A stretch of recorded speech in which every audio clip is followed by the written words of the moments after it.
জিমিনকে শান্ত করতে একথা বলেছে তে, কিন্তু তার মানে এই না যে সে বাবার সাথে কথা বলবে না। সে অবশ্যই সুগা আর জিমিনের বিষয় নিয়ে বাবার সাথে কথা বলবে।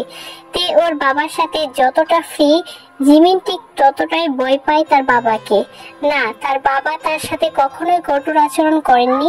খাবার টেবিলে সবাই জিমিনের দিকে উৎসুক দৃষ্টিতে তাকিয়ে আছে জিমিনের উত্তর শোনার জন্য।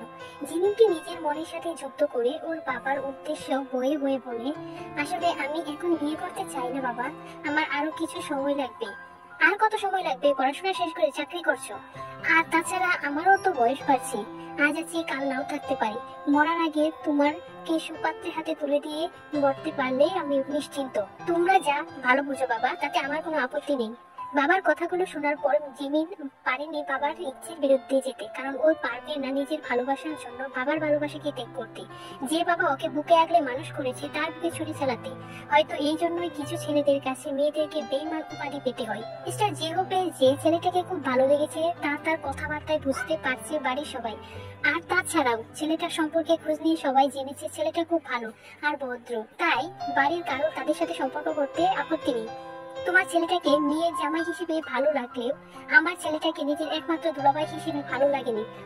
উনি ভাইয়া হিসেবে ঠিক আছে, কিন্তু উনি দুলাভাই ম্যাটেরিয়াল না। জিমিন এতক্ষণ নিচের দিকে তাকিয়ে খাবারে নাড়াচাড়া করছিল। তের কথায় জিমিন চোখ তুলে তের দিকে তাকায়। জিমিন যেন তের কথা আবার আশার আলো খুঁজে পায়। আমি বুঝিনি তুমি কি বলতে চাইছো, যা বলো তা একটু খোলাখুলি ভাবে বলো। ছোট বাবার কথায় তে জিমিনের থেকে দৃষ্টি সরিয়ে ছোট বাবার দিকে তাকিয়ে খাবার খেতে খেতে শান্ত স্বরে বলে, আমি বলতে চাইছি তাকে আমার দুলাভাই হিসেবে ভালো লাগেনি, আমি আমার দুলাভাই ঠিক করে রেখেছি। এর কথা শুনে বাড়ির সবাই চিৎকার করে বলে ওঠে, কি? তোমাদের যেমন বাবা মা হিসেবে জিমিনের জন্য ভালো ছেলে খোঁজার দায়িত্ব, আমারও তো একটা কর্তব্য আমার বোনের জন্য একজন ভালো স্বামী এবং আমার জন্য একজন ভালো দুলাভাই খুঁজে আনা।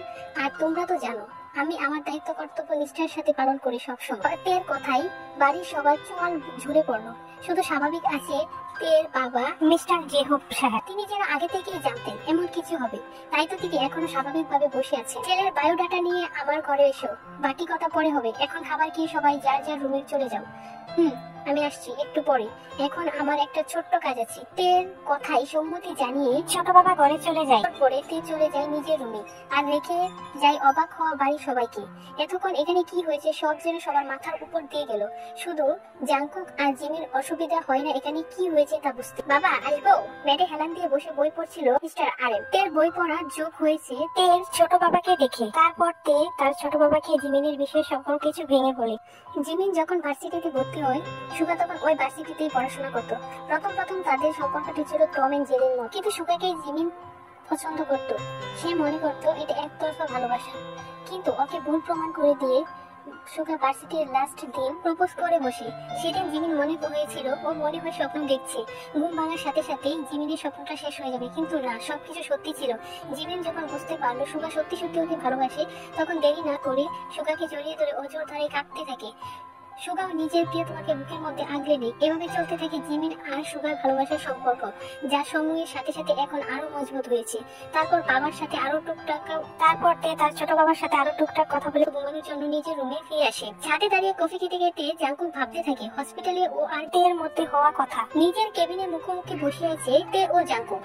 তে এখনো জানি না জাংকুক কি বলবে, কিন্তু যা বলবে সেটা যে গুরুত্বপূর্ণ কিছু হবে তা নিশ্চিত। না হলে এত ছোট্ট কারণে এভাবে অফিস থেকে সোজা হসপিটালে চলে আসার মতো ছেলে জাংকুক না, সেটা তে খুব ভালো করে জানে। কি হলো, কিছু বলছো না যে? আমি হঠাৎ এভাবে হসপিটালে এসে তোমায় অসুবিধায় ফেলে দিলাম মনে হয়? জাংকুকের কথাই তের ধ্যান ভাঙে। ধ্যান ভাঙতে তে বলে, না, ইটস ওকে। তাছাড়া আমি কি বলবো? আপনার এমন কি গুরুত্বপূর্ণ কথা আছে যেটা বলতে আপনি আপনার গুরুত্বপূর্ণ কাজ ফেলে হসপিটালে চলে এসেছেন? তে প্রশ্নসূচক দৃষ্টিতে জাংকুকের দিকে তাকিয়ে আছে। জাংকুক এতক্ষণ কিভাবে কথাগুলো গুছিয়ে বলবে সেটাই ভাবছিল। অবশেষে তে অপেক্ষার অবসান ঘটিয়ে জাংকুক বলে, তুমি তো অন্য কাউকে ভালোবাসো, তাহলে আমাকে বিয়ে করতে রাজি হলে যে? তুমি না করলে তো বড় বাবা এই বিয়ে নিয়ে আর দ্বিতীয়বার তোমাকে কিছু বলতো না। জাংকুকের কথার উত্তরে তে কিছুক্ষণ চুপ থেকে তারপর বলতে শুরু করে, আপনাকে বিয়ে না করলে কি আমার বাবা আমাকে আর বিয়ে দেবে না? আপনাকে না হয় বিয়ে না করলাম, তারপর কালকে বাবা আরেকজনকে ধরে নিয়ে আসবে আমার বিয়ে দেওয়ার জন্য, পরশু আরো একজনকে, এভাবে কতজনকে না বলবো। তাছাড়া আপনাকে বিয়ে করলে আমার অসুবিধা আছে। আমাকে বিয়ে করলে তোমার কি কি সুবিধা হবে? জাঙ্কুকের প্রশ্নসূচক দৃষ্টিতে তের দিকে তাকায়। জাঙ্কুক যে তে কথা বুঝতে পারেনি সেটা তে বুঝেছে, তাই আর দেরি না করে তে নিজের কথা সম্পূর্ণ করে। তা নয়তো কি ভেবে দেখেন, আপনি আমার চাচাতো ভাই। আপনাকে বিয়ে করলে প্রথমত আমি সারা জীবন নিজের বাড়িতে থাকতে পারবো, যা অন্য কোনো ছেলেকে বিয়ে করলে আমি কখনোই করতে পারবো না। দ্বিতীয়ত, আপনাকে বিয়ে করলে আমি হব জিয়ন বাড়ির বড় বউ, আর আমার অনেক দিনের ইচ্ছা বড় ভাইয়ের বউকে জ্বালানো। তাই এই বাড়িতে বিয়ে করে বড় ভাইয়ের বউকে অনেক জ্বালাবো। আর আমার বড় ভাইয়ের বউ ঠিক করে আছে, তাই আপনাকে এত কিছু চিন্তা করতে হবে না, আপনি রিল্যাক্সে থাকেন। জাঙ্কুক হতভম্ব হয়ে তাকিয়ে আছে তের দিকে। এই মেয়ে শুধুমাত্র ভাইয়ের বউকে জ্বালার জন্য ওকে বিয়ে পর্যন্ত করতে রাজি হয়ে গেছে। জাঙ্কুক আরো কিছু তেকে জিজ্ঞেস করবে তার আগেই তে কম্পাউন্ডার দরজায় নক করে। তের অনুমতি পেয়ে কম্পাউন্ডার লিমা এসে তেকে উদ্দেশ্য করে বলে, এখন পেশেন্ট দেখা না শুরু করলে লেট হয়ে যাবে আপনার বাড়ি ফিরতে। তাছাড়াও বাইরে পেশেন্টের চিল্লাপাল্লা শুরু করেছে ভিজিট নিয়ে পেশেন্টের বসিয়ে রাখার জন্য। লিমার কথা শুনে তে জাঙ্কুকের দিকে তাকিয়ে বলে, সরি, আজকে হাতে বেশি টাইম না থাকায় সবগুলো সুবিধার কথা বলতে পারলাম না, অন্য একদিন বাকি সুবিধাগুলো বলবো, ঠিক আছে? তারপর তে লিমাকে বলে, পেশেন্টের এক এক করে কেবিনে পাঠানো শুরু করো। তারপর আর কি, জাঙ্কুক আবার অর্ধেক কথা শুনে ব্যর্থ হয়ে বেরিয়ে আসতে হয় তে কেবিন থেকে। নিজের ভাবনা শেষ হতেই জাঙ্কুক একটা দীর্ঘশ্বাস ফেলে ঘুমানোর জন্য নিজের রুমের উদ্দেশ্যে হাঁটা ধরে। তের ছোটবেলা থেকে স্বপ্ন জাপান থেকে ডাক্তারি পাস করা। বাড়ির সবাইকে একথা বলার পর সবাই এক কথা না করে দেয়, কিন্তু তে কি আর তা মানে ও ছোটবেলা থেকে প্রচুর জেদি, যা চায় ও যে কোনো মূল্যে চাই। বাড়ির সবাই অনেক ভাবে তেকে বোঝানোর চেষ্টা করেছিল, কিন্তু তে জেদের কাছে বাড়ির সবাইকে হার মানতে হয়। তখন তে একটাই কথা ছিল, ওকে জাপানে যেতে দিবে, পড়াশোনার জন্য না হলে ও আর পড়াশোনা করবে না। শেষে বাধ্য হয়ে বাড়ির সবাই রাজি হয়। Flashback, Tokyo Japan. মাত্র হসপিটাল থেকে অ্যাপার্টমেন্টে ফিরেছে তে। আজকে ও খুব ক্লান্ত, তাই আলসেমি লাগলে ফ্রেশ হওয়ার জন্য ওয়াশরুমে চলে যায়। ফ্রেশ হয়ে এসে কোনো দিকে না তাকিয়ে দপ করে বেডে শুয়ে পড়ে। ক্লান্ত হওয়ার জন্য খুব অল্প সময়ের মধ্যে দু চোখে ঘুম নেমে আসে, কিন্তু বিধিবাম তে এই ঘুম সহ্য হয়নি। ও ফোনে তাই তো কখনো শব্দে বেজে ওঠে। ফোনের শব্দ শুনে নাক মুখ কুচকে বালিশের চারপাশ হাত দিয়ে ফোন বের করে তে নাম্বার না দেখে রিসিভ করে দেয়, এক জানি কোন শয়তানেরে আমার এত স্বাদের ঘুম ভেঙে দিলি। অপর পাশের ব্যক্তি তখনও নিশ্চুপ হয়ে থাকে, এতে যেন তের রাগের সীমা পেরিয়ে গেল। তাই তো এবার আরো কোনো কিছু না ভেবে অপর পাশের ব্যক্তির উদ্দেশ্যে কিছু গালি চুলে দেয়। শালা, মেয়েদের ফোন দিয়ে বিরক্ত করতে খুব ভালো লাগে তাই না? এই একবার ইফটিজিং এর মামলা ঢুকে দেবো, বুঝবি মেয়েদের বিরক্ত করার ফল কি হতে পারে। তা কে করবে আমার নামে ইফটিজিং এর মামলা? তেকে চেতানোর জন্যই জিমিন মাঝে মধ্যে ওকে বাবি বলে ডাকে। পরিচিত মেয়ের কণ্ঠ শুনে তে চোখ করে ফোনের স্ক্রিনে এক নজর দেখে উচ্ছ্বাস নিয়ে বলে, জিমিন তুই? তোর কোনো খবর নাই দেখে আমি তো ভেবেছিলাম তুই হয়তো মরে টরে গেলি নাকি, কিন্তু তুই তো দেখি এখনো বেঁচে আছিস। ইস, আমি আরো ভাবলাম তোর 40 উঠলে এবার মনে হয় পড়াশোনা থেকে কিছুদিন ছুটি পাবো, কিন্তু তার হলো কই।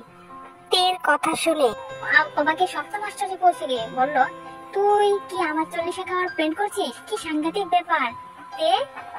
তা নয়তো কি, আমি তো তোর জন্য আর্টিফিশিয়াল গাঁদা ফুলও কিনেছি। তের কথা শুনে জিমিন মুখ কুচকে বলে ওঠে, ছি তে, তুই আর কোনো ফুল খুঁজে পাসনি, শেষে গাঁদা ফুলের মধ্যে গাঁদা ফুল জিমিন সবচেয়ে পছন্দের। তাই তো তে জিমিনকে রাগানোর জন্য সবসময় বলে, দেখবি তোর ভাসর ঘরও আমি গাঁদা ফুল দিয়ে সাজাবো। এভাবে জিমিনের সাথে কতক্ষণ কথা বলে ফোন রেখে যেই না আবার শুতে যাবে ঠিক সেই সময় আবার ফোন বেজে ওঠে। তে এবার নিজের চোখ নিজেই ছিঁড়তে ইচ্ছে করছে। তারপর বিরক্ত হয়ে ফোন সুইচ অফ করে বেডে শোয়ার সাথে সাথে ঘুমের দেশে তলিয়ে যায়। অন্ধকারাচ্ছন্ন কামরা যেখানে শুধু ড্রিম লাইটে